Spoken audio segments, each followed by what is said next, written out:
Hi everyone, Aaron here for Zollotech and iOS 26.5 released to the public a few days ago, but there's even more to talk about since the iOS 26.5 is out what's new video.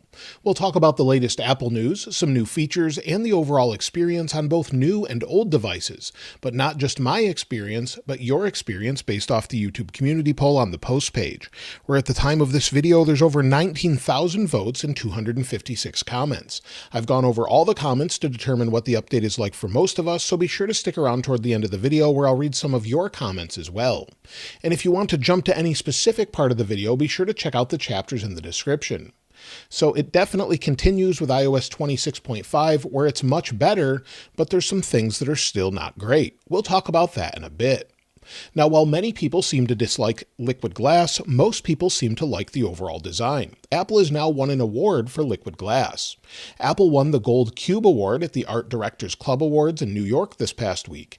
Many designers seem to love the design, and I personally like the depth it's brought back to iOS over years of flat design, and while I do think it definitely needs some refinement, it reminds me of the macOS Aqua design language that we had quite some time ago, but with sort of a modern touch with more reflectivity, refractivity, and just something that newer processors can handle.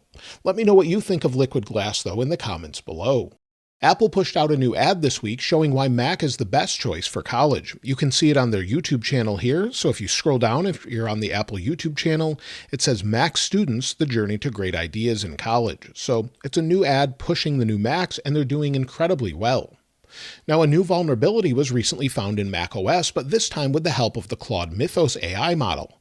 The cybersecurity firm Caliph used the tool, according to the Wall Street Journal, to find the macOS vulnerability a month ago.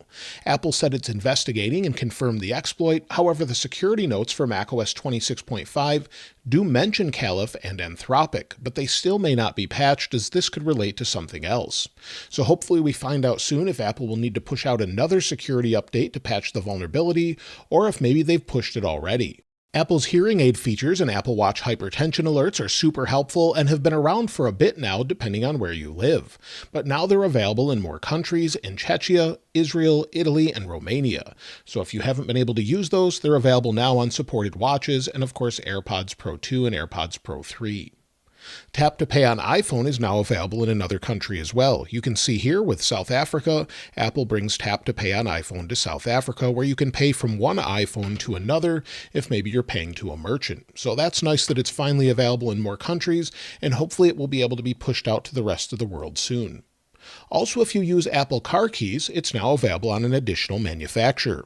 If we go into the Wallet app, and you can see the car key in my Apple Wallet here for my car, and you can use your phone just as the car key without using a separate app. The same is true by using it with Apple Watch, so it's super convenient, but now it's available for Porsche, and specifically on the 2026 Porsche Macan EV. But we'll roll out to the Cayenne EV very soon, as well as other updates when they push out more vehicles. So unfortunately, it's not backward compatible, it seems, but hopefully we'll see this on many more manufacturers soon, as it's already available on many out there. Now, with iOS 26.5, Apple pushed out a few new updates, of course with new keyboards, wallpapers, and more, but there were some bug fixes they pushed out, but some other bug fixes they published a couple days ago where they only tell us after it's already released.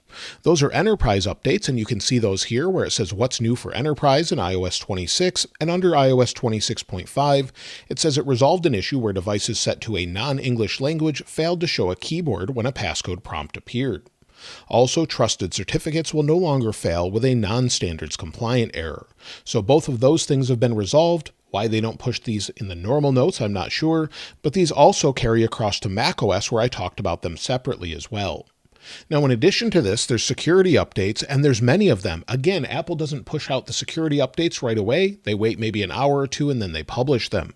You can see them here with all the latest releases with iOS 26.5 and iPadOS 26.5.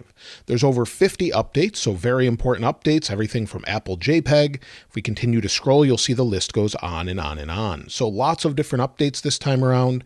WebKit, the underlying code to Safari, for example, had an impact where processing maliciously crafted web content may lead to an unexpected Safari crash. They fixed it with a use after free issue was addressed with improved memory management. And then we have the CVE number and the people that helped them find it. So lots of different information here. And again, one with Anthropic in it. So lots of great updates and definitely a reason to install this one. When it comes to app updates this week, there's a couple worth mentioning. Apple completely changed their icon for their Apple Developer app, where it's more of a liquid glass design. And if we go into it, you'll see that we actually have a liquid glass menu at the bottom. So that's something they updated lately. And they've also included stickers with this as well that go into your messages. So within Messages, if you install that app, you can go to the plus here, go to Stickers, and wait for it to load there, and go to Developer, and you'll see a bunch of them here with WWDC 26 and a few other options. So that's available. If you want to install it just for the stickers, you can use those, place them in text, or whatever you'd like. Also, there was an update with Spotify. So if we slide over here, you can see the release here, and you can see on their website, it says expanding our video ecosystem with new partners and supported platforms. Basically, Spotify is now going to implement the same video podcast technology that Apple Podcasts recently updated to using HTTP live streaming. So that's available now in Spotify. Also, if you use Meta apps, WhatsApp was recently updated and is still rolling out liquid glass updates. And then also within Instagram, there's a new Instance app that lets you share disappearing photos within Instagram. So all of those things were released this week. Now, when it comes to Siri 2.0, it's finally going to be shown in a few weeks at WWDC 2026 and has a few new ways to interact with it, according to Mark Gurman this past week. Now, I made a separate video going over everything he talked about, all of the new experiences. However, it seems like it's going to come out of the dynamic island once you activate it. So instead of having this look here, maybe it will come out of the dynamic island and then actually have a card system that you could maybe pull down on to go into a chat mode as well. So this is a complete revamp of the entire Siri system. And then, of course, we're going to have a separate chatbot app as well, it seems. So we'll have to wait and see what that looks like, but it's only a few weeks away.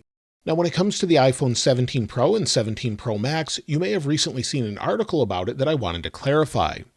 The iPhone 17 Pro, according to the article, is the fastest wireless charging phone among 33 tested by CNET in their lab test. However, this is only for phones that support Qi 2 wireless charging, Qi 2 25-watt wireless charging specifically. It does not include proprietary chargers like the OnePlus SuperVOOC wireless charging or any of the other sort of proprietary systems. So it's technically the fastest charging that supports the standard, and that's it. The fastest wired phone, sort of in the same category, is actually the S26 Ultra, but again, without a proprietary charger or SuperVOOC technology. So that's something that I guess it is the fastest, but not really if you compare it with all the phones. So just wanted to clarify that if you hadn't seen that article. Now, many have been asking me about the releases this week and if we expect iOS 26.6 Beta 1. And based on what we've had in the past, I actually don't expect this until probably after WWDC. That's what they did last year, so we may have a few weeks without anything, and then we'll have iOS 27 shown for the first time on June 8th at WWDC 2026 around 1 p.m. Eastern Time or 10 a.m. Pacific. So that's typically what we see with the beta coming out after that, and then maybe even a week after that, we'll get iOS 26.6. Of course, Apple could change this up. In between, we could see an iOS 26.5.1. We don't really know at this point what the release schedule is, but just keep that in mind. It could be a few weeks until we see any new betas or any new public releases as well. When it comes to the AirPods Pro 3 experience this week, well, that's been a little bit mixed more than I thought it would be. We recently had the update for the AirPods, the firmware update I covered in a separate video. We also have iOS 26.5. It seems to be working just fine with my iPhone. However, when I use it with my Mac, it often sort of drops out, the connection degrades, and I have to place them back into the case, close the case, reopen the case, and then it works fine again. So I'm still having issues with it, even if I don't have a lot of wireless connections around it. So definitely an odd experience there. Now, with the iOS 18.7.9 experience, there's been no complaints so far other than that you can't install it on devices that support iOS 26 again. This trend continues from Apple, and it's a real shame that they're doing this again.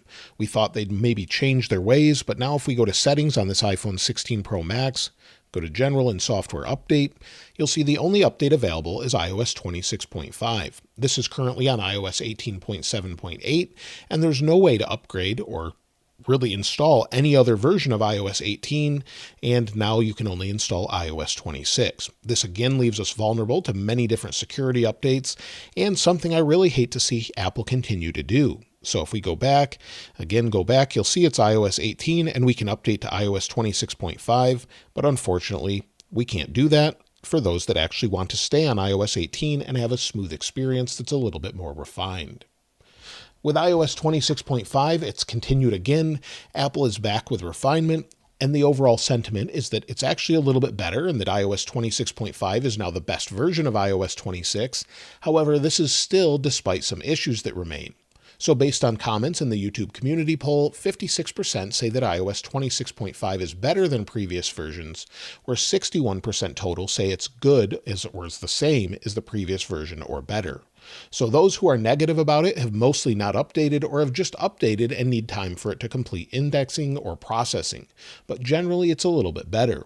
So as far as what's fixed, well, Apple CarPlay is much better for most, and I've been using it for about 5 to 6 hours total at this point with no issues whatsoever.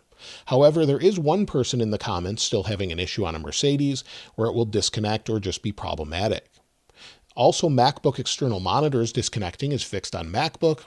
RAM management is basically the same as iOS 26.4.2, so no issues there really. It just hasn't improved for many. So if we go back, maybe go into podcasts here, then go back into music, it seems to be working what you would expect, but just not any improvement there. However, there are still bugs, so there's lag that remains from time to time. Oftentimes when you unlock your phone, swipe up, scroll over, sometimes it lags badly, sometimes it doesn't. There's also a brightness bug that still remains. So sometimes for some people it will jump to 100% and then back down to 0. So out of nowhere, sometimes it could just change. And I've noticed that sometimes even if it's where you set it, it's not as bright as it should be. I've seen that on the iPad and the iPhone as well. The apps sometimes can freeze or crash or are slow to load. I've noticed that myself with third-party apps. Sometimes going into them, you'll open one, and sometimes it's a little bit slow to load. Or it will crash altogether, and then you'll have to basically close out of the app like this, swipe close, and then it fixes the issue and it works fine again. So many people are reporting this. However, it seems to go away, especially with app updates and things like that. So make sure that you're updating your apps. Also, the widget respring bug hasn't been fixed, it seems. So if we press and hold, then maybe tap on the widget, tap back, tap on the dots here, it resprings your phone every time. Now you do need to maybe have one of the smaller sized widgets, but this is an issue that occurs over and over, and you can repeat this over and over, like I said. So again, go back, crashes it every time, and I just added that widget to show you again. In addition to that, the wallpaper bug continues, so if we swipe up, it does desaturate a little bit, but it's more apparent on certain wallpapers than others. Also, there's some keyboard lag mentioned, especially if you're using a bilingual keyboard. I haven't experienced this, but many people have mentioned this. When it comes to the experience on older devices with iOS 26.5 on the iPhone 11 series, iPhone 12 series, as well as the iPhone 13 series here, most people are saying that it's a positive experience. So most people say that they have improved smoothness and better battery. So it looks like it's a great update for those on older devices, but there still will be some lag from time to time. For those on iPhone 14 series devices, iOS 26.5 is stable as well and working well, but give it a couple days as some people say that battery life hasn't been great and it may need to finish processing in the background. So for whatever reason, we're seeing issues here occasionally and not as smooth, but many people are saying it's better. But with the iPhone 15 users, many people report issues for some reason. That's across all iPhone 15 series devices, where battery and brightness issues show up, and those are the main concerns. So again, give it some time to process. Hopefully it improves and gets a little bit better. And with the iPhone 16 and 17 series devices, users generally report it's very smooth and stable, with occasional glitches here and there, but they're saying it's better as far as battery life than iOS 26.4.2. So depending on the device, it can vary greatly, and of course, give it some time if you just install it, let it process here, let me get out of reachability, let it process for a little bit, and see how it does. Now, as I mentioned with performance, it seems to be very smooth overall. Generally, if you just installed it, you'll find that it's smooth. ProMotion is nice and smooth. Performance is quite good. However, occasionally you'll see some stutter from time to time. So maybe as I'm going through this video, you'll see different things stutter. As you swipe, maybe go in and out of apps, you'll see occasional hiccups, but it definitely seems to be a little bit better this time around. When it comes to overall heat and thermals, well, if it is still processing in the background, your phone will definitely heat up. That's pretty normal. But after it settles down, it seems to improve greatly, especially with benchmarks we'll check in a moment. But first, let's go ahead and run benchmarks again and check thermals. With iOS 26.5 on the iPhone 17 Pro Max, we're right around 36 degrees Celsius in the hottest area, maybe 37 depending on where we're looking.